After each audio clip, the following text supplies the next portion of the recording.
মুখ্যমন্ত্ৰী ডক্টৰ হিমন্ত বিশ্ব শৰ্মাৰ সহৃদয়তা আৰু বদান্যতা।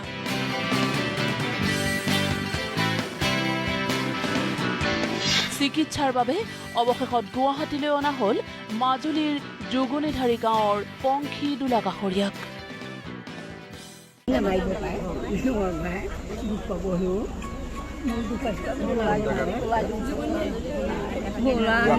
পংখী দোলা কাষৰীয়াক মনত আছেনে?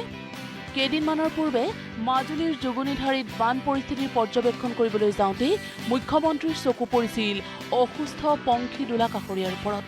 কাণৰ জটিল ৰোগত আক্ৰান্ত আছিল পংখী।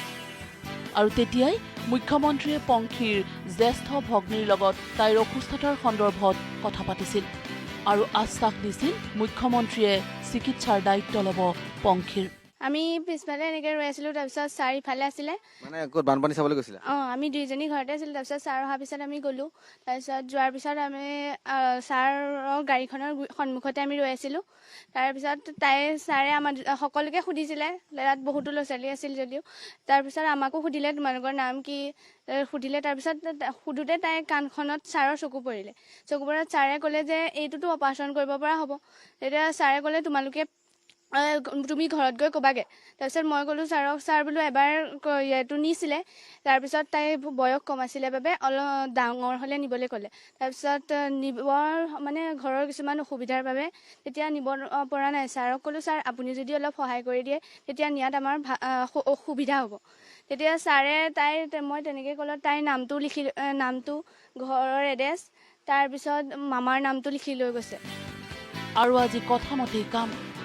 মুখ্যমন্ত্ৰীৰ তৎপৰতাত গুৱাহাটী চিকিৎসা মহাবিদ্যালয় হস্পিটেললৈ পৰৱৰ্তী চিকিৎসাৰ বাবে লৈ অহা হ'ল পংখী দোলা কাষৰীয়াক। কাৰণ ধনৰ অভাৱত চিকিৎসা হোৱা নাছিল পংখীৰ। মুখ্যমন্ত্ৰীৰ এই বদান্যতাক কৃতজ্ঞতা যাচিলে পংখী দোলা কাষৰীয়াৰ পিতৃ মাতৃয়ে। আমি মুখ্যমন্ত্ৰী ডাঙৰীয়াক শতকোটি প্ৰণাম জনাইছোঁ। তেওঁ যে আমাৰ মনত মানে সোমাই থকা এইটো বহুত ডাঙৰ ভয় বুলিয়ে ক'ব লাগিব। আমাৰ বহুত ডাঙৰ ভয় আছিল তাইক লৈ, কেনেকৈ নিব পাৰিম, কেতিয়া নিব পাৰিম। কাৰণ আমাৰ আৰ্থিকভাৱে আমি বহুত দুৰ্বল আছিলোঁ। ছাৰে যে কথা ৰাখিলে, সেইকাৰণে ছাৰৰ ওচৰত আমি শতকোটি প্ৰণাম জনাইছোঁ। পংখী সম্পূৰ্ণ সুস্থ হৈ উঠিব। নিজৰ বয়সৰ আন 10জনী ছোৱালীৰ লগত পংখীয়ে ধুনীয়াকৈ খেলা ধূলা কৰিব, গান গাব, নাচিব। মুখ্যমন্ত্ৰীগৰাকীৰ এই সহৃদয়তা আজীৱন মনত ৰাখিব যোগনীধাৰীবাসীয়ে। কেমেৰা পাৰ্চন পুলকৰ সৈতে মাজুলীৰ পৰা ৰঞ্জন বৰা, নিউজ লাইভ।